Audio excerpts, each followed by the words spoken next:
Tus cicatrices son hermosas para Dios. Sharon James. Cómo encontrar paz y propósito en tus heridas del pasado. Capítulo 10. Resistiendo el miedo al rechazo. ¿Qué diremos frente a esto? Si Dios está de nuestra parte, ¿quién puede estar en contra nuestra? El que no escatimó ni a su propio Hijo, sino que lo entregó por todos nosotros, ¿cómo no habrá de darnos generosamente junto con Él todas las cosas? ¿Quién acusará a los que Dios ha escogido? Dios es el que justifica. Romanos capítulo 8 versículos 31 al 33. Estaba enseñando en un taller para conferencistas. Las participantes eran mujeres que sentían el llamado de Dios para utilizar el podio para hablar y enseñar, o la pluma y el papel para escribir. 260 mujeres fueron colocadas en pequeños grupos de a 10 para practicar sus habilidades para la oratoria. Durante nuestro tiempo con el primer grupo, las mujeres tenían 5 minutos para compartir un mensaje preparado. Luego, al segundo día, nos volvimos a encontrar para compartir otro mensaje de 5 minutos. Patty estaba en mi grupo. Era una pelirroja vivaz y bulliciosa, con un obvio amor por el Señor. Pero en el segundo día del seminario percibí un cambio en el comportamiento de Patty. Cuando finalizamos nuestro tiempo en el grupo pequeño, la llamé para hablarle. Patty, ¿estás bien? Instantáneamente sus ojos color ámbar se llenaron de lágrimas. Tenía mi discurso bien preparado para esta noche, pero creo que Dios desea que comparta algo diferente. Eso es bueno, la alenté. Siempre es mejor que compartas lo que Dios ha puesto en tu corazón, aunque sea muy diferente a lo que planeas originalmente. Tú compartes lo que Dios desea que compartas. Creo que no entiendes, dijo ella entre lágrimas que ahora surcaban el rostro. He hecho amigas aquí, no quiero que sepan mi historia, no quiero que nadie sepa mi historia. Oh, Patty, este es un lugar seguro, enfaticé. No hay nada que nos puedas contar que haga cambiar la opinión que ya tenemos sobre ti. No estoy tan segura de eso, dijo Patty. Luego, por los próximos 30 minutos, Dios me dio el privilegio de sentarme junto a una de sus preciosas hijas para escuchar cómo había redimido su vida del abismo. Patty era un milagro que vivía, respiraba y caminaba y nadie lo sabía. La alenté a que contara su historia. Decidí orar acerca de ello. Esa noche, nuestro grupo se reunió en nuestro salón de reuniones para escuchar y criticar las presentaciones de 5 minutos cada una. Mi asistente tenía listo su cronómetro y sus carteles para avisar cuando faltaran solamente 1 minuto. Patty fue la tercera mujer en acercarse al podio. Allí se paró y se presentó a las demás, y luego una lágrima comenzó a rodar por sus mejillas. Lo que tengo que compartir es muy difícil para mí, comenzó. Patty, antes de que empieces, quiero que nos olvidemos del cronómetro, interrumpí yo. Lo que va a suceder en este salón es mucho más importante que el que cualquiera de nosotras aprendamos cómo hacer una presentación adecuada. Dios está por sanar un corazón. Luego, entre sollozos, Patty comenzó a contar su historia. Cuando era niña, lo único que yo deseaba era crecer para llegar a ser esposa y madre. Mi padre era un predicador y me criaron en un ambiente muy estricto. No había televisión, ni radio, ni podíamos nadar fuera del grupo familiar inmediato. Mis padres eran muy religiosos, pero se peleaban mucho cuando yo no estaba presente. Un día me enteré que el hombre a quien yo más amaba en el mundo había tenido una relación extramarital. Mi madre perdió a su esposo, y mi hermana y hermano perdieron un padre, pero en mi caso yo perdí a la persona que más me amaba en el mundo. Yo era la favorita de mi papá, y por ende había perdido a la persona más importante en mi vida. Mi familia pasó a ser una unidad familiar en la que todos éramos muy unidos, aún en la que primaba el sálvese quien pueda. Pasamos a vivir en un tipo de atmósfera de supervivencia, peleando todos batallas similares, pero cada uno en su campo de batalla individual, en nuestras mentes y corazones. Yo no veía a mi padre a menudo, pero cuando cumplí los 16 años me dejó su regalo en el porche delantero de la casa, y pude ver las luces traseras de su auto cuando se alejaba.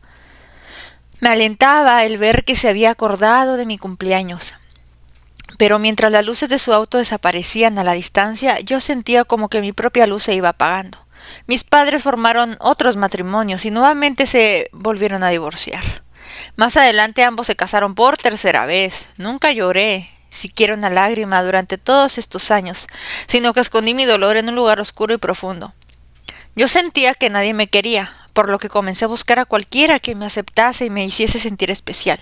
Desafortunadamente, me incliné hacia otra mujer, y así comencé una relación homosexual. Por 10 años viví una vida de homosexualidad, no solamente como una mera participante, sino como una sostenedora vocal y activa de un centro de llamadas de la Coalición de Derechos de Homosexuales y Lesbianas. Era voluntaria en este centro y aconsejaba a personas homosexuales en diversas situaciones por las que estaban atravesando. Yo, enferma y dolida, ayudaba a otros enfermos y dolidos. Más tarde estuve a cargo de un boletín informativo para esta coalición de homosexuales y lesbianas. Era una vida de absoluta inmoralidad, pero, a pesar de todo esto, yo continuaba orando a Dios y pidiéndole que no me soltase y no me dejase librada a mis propios pensamientos. Herí a mis padres terriblemente, hasta llegué a demandar que si mi madre deseaba verme, aun para las fiestas especiales, tenía que permitir que yo trajera conmigo a las visitas a quien fuera mi compañera de turno. Cuánto me tiene que haber amado mi madre y qué dolor de corazón debe haber sido para ella. Este estilo de vida te consume totalmente, y es como que hay un lavado de cerebro. A menos que hayas estado en esto, es muy difícil de explicar. Satanás altera tus pensamientos al punto de estar totalmente convencida de que estos amigos son tu verdadera familia. Iba de relación en relación, buscando un amor verdadero para curar mis heridas, en vez de buscar a Dios.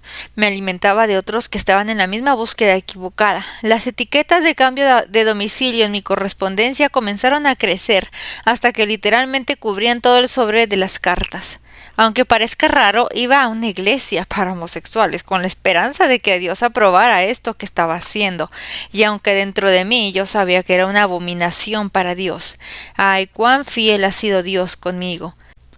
En este momento, Patty comenzó a sacudirse con sus sollozos.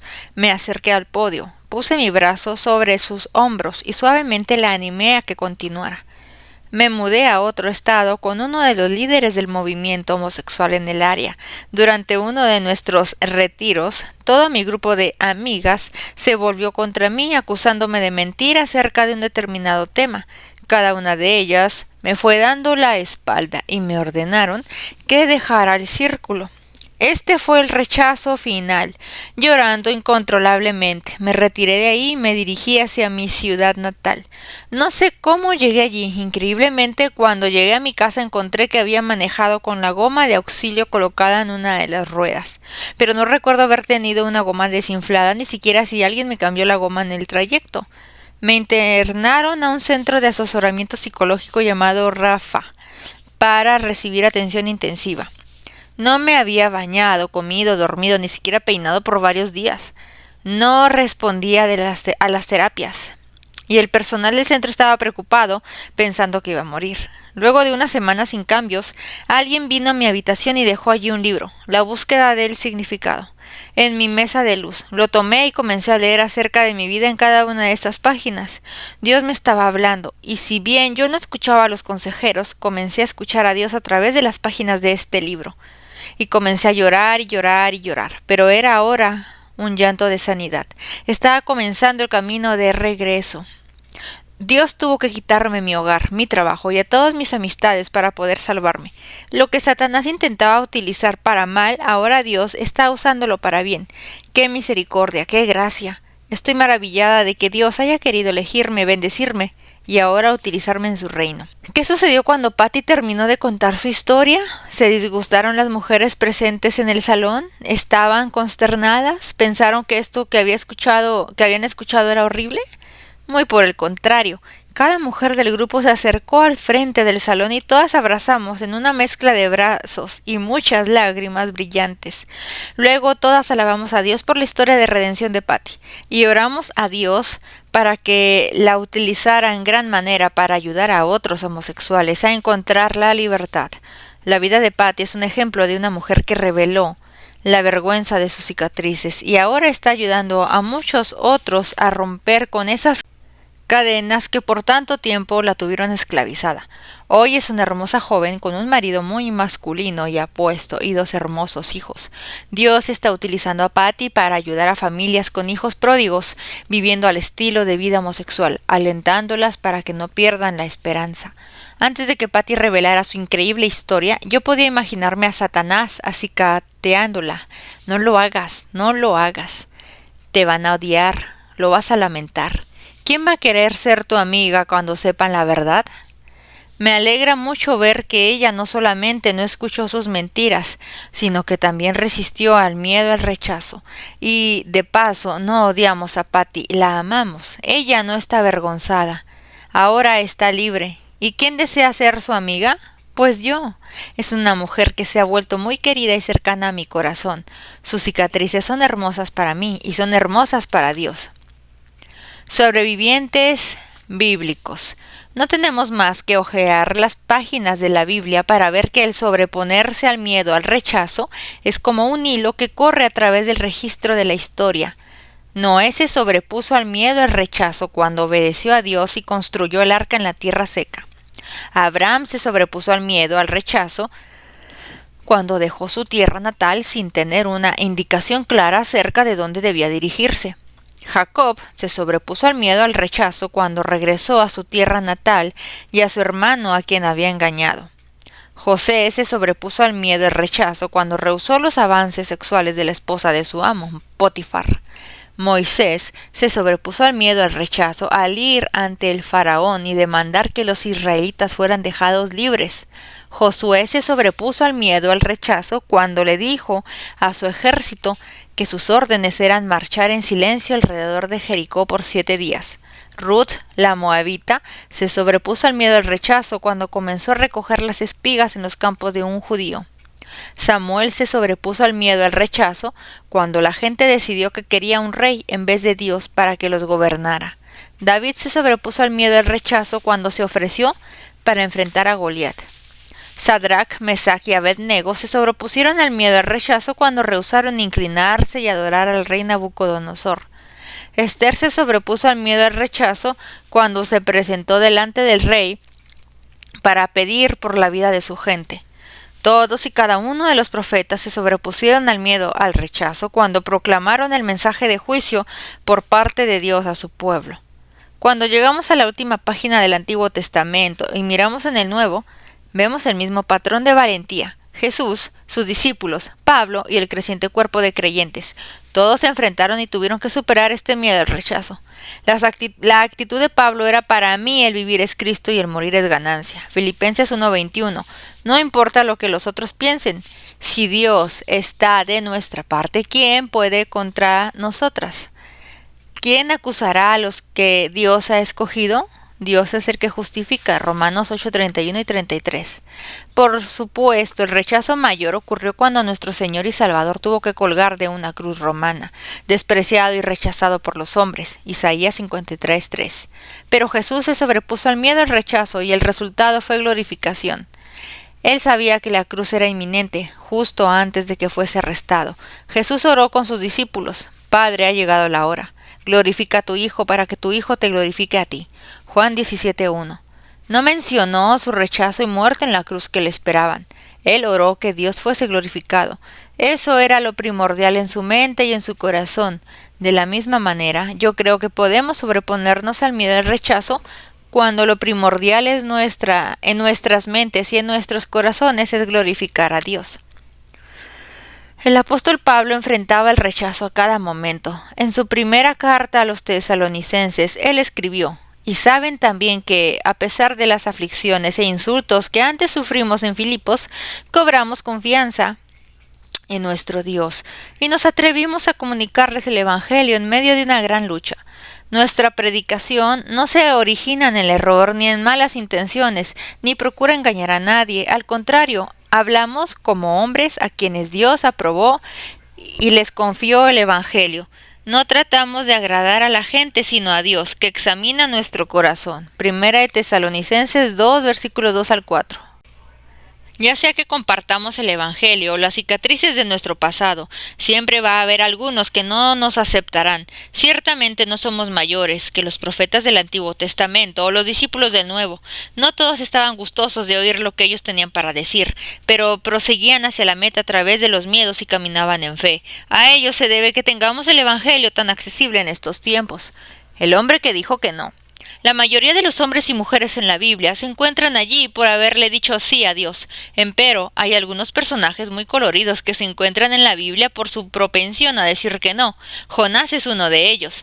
En el comienzo del libro de Jonás, leemos que Dios vino a él con el mandato de que fuese predicase el arrepentimiento a los malvados habitantes de Nínive, lo cual no era un tema muy popular, me imagino. A Jonás no le gustó este mandato ni un poco, por lo cual decidió huir de la inevitabilidad del rechazo, y se tomó un barco hacia una dirección opuesta, Tarsis. Pero Jonás aprendió lo que muchas de nosotras hemos aprendido a través de los años. No puedes esconderte de Dios. Dios envió un fuerte viento para que agitase el mar y moviese el barco violentamente. Luego de tirar la carga que había a bordo para aligerar el peso, los tripulantes del barco se preguntaron si la tormenta podía ser un posible juicio por parte de un Dios enojado. ¿Quién eres y de dónde vienes?, preguntaron a Jonás. Soy hebreo y temo al Señor, Dios del cielo, que hizo el mar y la tierra firme. Jonás 1:9. ¿Qué es lo que has hecho? Jonás contó a los hombres que estaba huyendo de Dios y que la tormenta era su culpa. Tómenme y láncenme al mar, y el mar le dejará de azotarlos. Yo sé bien que por mi culpa se ha desatado sobre ustedes esta terrible tormenta. Versículo 12. ¿Has pensado alguna vez que tu desobediencia puede causar tormentas que afecten a los que están a tu alrededor? Jonás y los miembros de la tripulación experimentaron este fenómeno de primera mano. Aunque no deseaban matar a un hombre inocente, no tuvieron otra alternativa que lanzarlo al mar. En cuanto así lo hicieron, la tormenta cesó. Esta historia es tan grande como una ballena, solamente que es verídica. Dios envió un enorme pez que se tragó a Jonás, y luego unos 3 días más tarde lo escupió en tierra firme. Esta vez Jonás resistió el miedo al rechazo y obedeció al Señor de amor. Al final toda la ciudad de Nínive prestó atención a la palabra de Dios a través de Jonás. Los habitantes se arrepintieron de sus malvados caminos y recibieron gracia y perdón. Nada como pasar 3 días dentro de un pez para hacernos cambiar de actitud. La mujer que dijo que sí. Había estado hablando en un retiro para mujeres. Un maravilloso trío nos guiaba a la alabanza y adoración. Las 3 mujeres eran vivaces, espiritualmente maduras y llenas de una espontánea capacidad para alabar.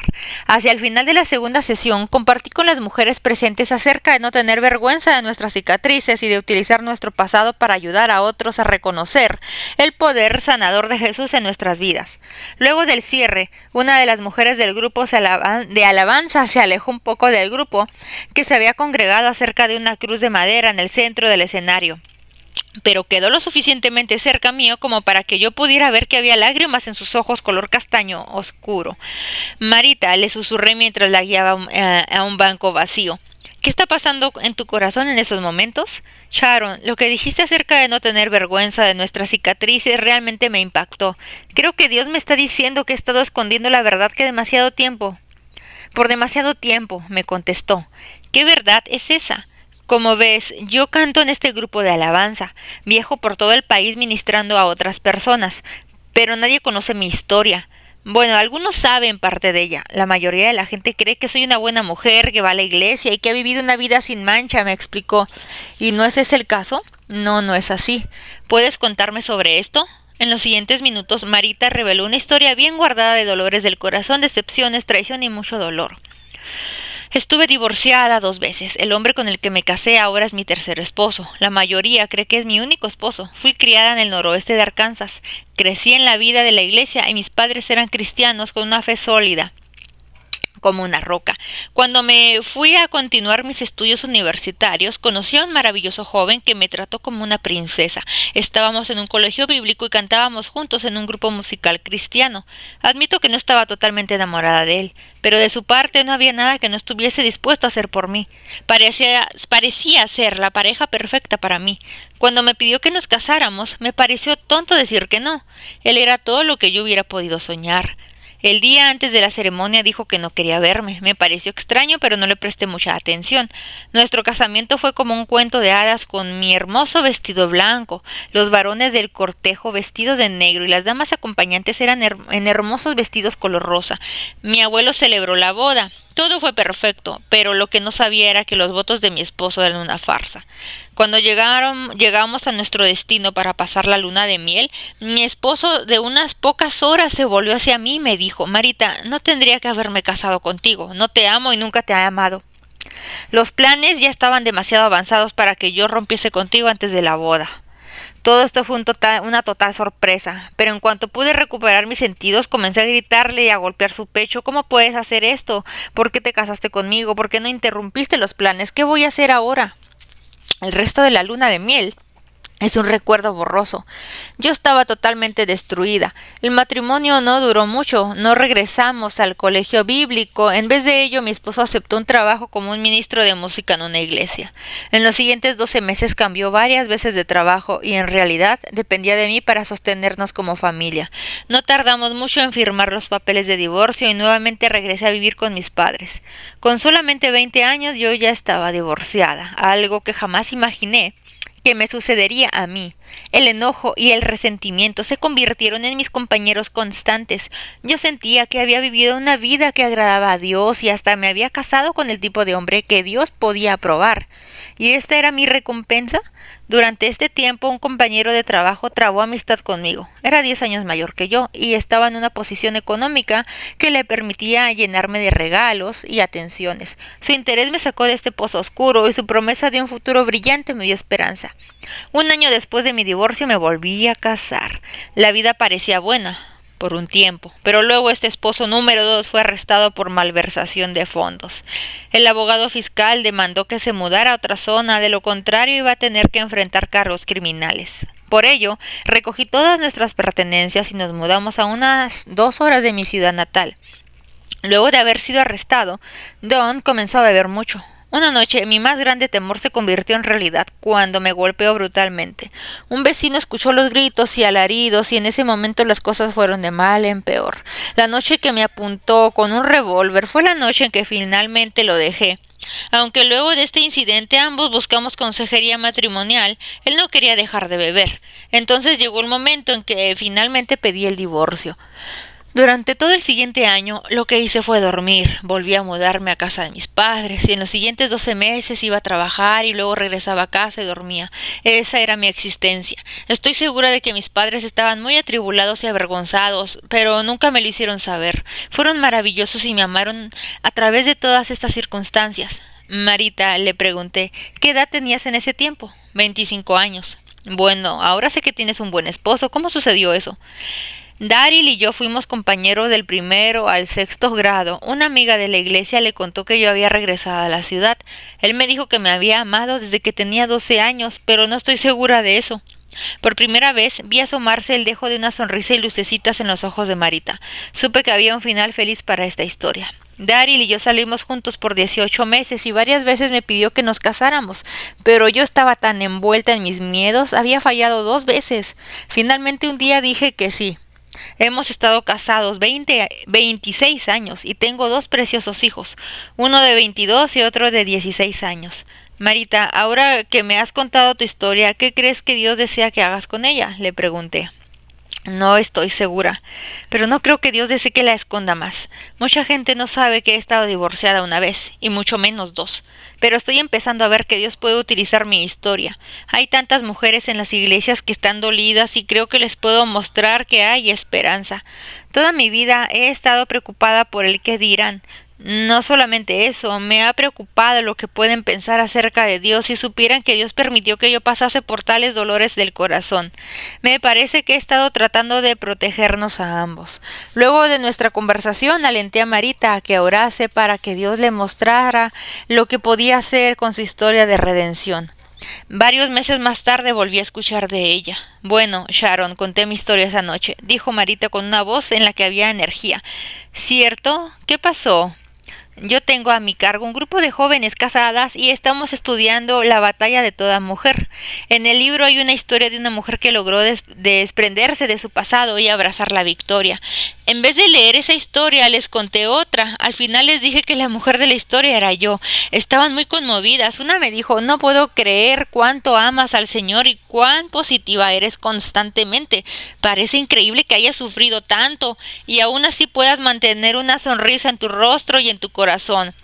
Y yo le contesté que era porque un Dios que todo lo perdona puso esa sonrisa en mí. ¿Cómo te sientes ahora?, le pregunté. Liberada. Me he mantenido en contacto con Marita para escuchar cómo Dios la está utilizando para restaurar matrimonios y enmendar corazones rotos. Ella no se preocupa por ser rechazada por los que están dentro de su esfera de influencia. Dios la acepta. Dios la está utilizando. Dios está usando sus cicatrices. Ella está agradecida más allá de las palabras. La caja de alabastro. Marita está agradecida más allá de las palabras, por eso canta. La mujer que lavó los pies de Jesús con sus lágrimas puede identificarse con esto. Lucas 7:36 al 50. Me la puedo imaginar abriéndose paso a empujones entre la gente de las polvorientas calles de Capernaum. ¿Lo han visto? ¿Lo han visto?, pregunta. Escuche que Jesús está en la ciudad. ¿Saben dónde está? Sí, pero ¿qué va a querer hacer con alguien como tú?, le dice alguien de la multitud despectivamente. ¿Dónde está Jesús? Por favor, dímelo. ¿Dónde está?, volvió a pedir. Está cenando en la casa de Simón, pero tú no vas a ser bienvenida en esa casa. La mujer se levanta del ruedo de su túnica y corre a la casa de este conocido fariseo. Atropella entrando por la puerta de madera y sus ojos están solamente fijos en Jesús, su Salvador, que está reclinado junto a la mesa. Los hombres la miran, algunos la conocen por su mala fama, otros porque son sus clientes. Despacio, ignorando a los presentes que la desprecian, camina hacia Jesús, sus ojos fijos en él. Con cuidado se arrodilla frente a él y toma sus pies. Las lágrimas comienzan a caer de sus ojos como las gotas de lluvia. Lentamente ese río de lágrimas comienza a ablandar el duro barro seco y el polvo acumulado en los pies de Jesús. Escandalosamente se saca las peinetas de su cabello negro y este cae como cascada sobre sus hombros y espalda. Toma los mechones de pelo y gentilmente comienza a secar los pies de Jesús. Mientras tanto, por sus mejillas siguen cayendo las lágrimas de gratitud y adoración, mientras continúa cubriendo los pies del Salvador con sus besos. Se hace un silencio en la habitación cuando la mujer, que ha vivido una vida de pecado, muestra un frasco de alabastro lleno de perfume y lo derrama en los pies de su maestro. Una fragancia de gracia llena el cuarto, impregnando a los presentes. Esta mujer tenía muchas cicatrices, pero ya no sentía ninguna vergüenza por ello. Era libre. Cuán precioso es ver que Dios eligió utilizar a alguien como ella para que ministrase a su hijo. Ella resistió el miedo al rechazo y adoró a su Señor.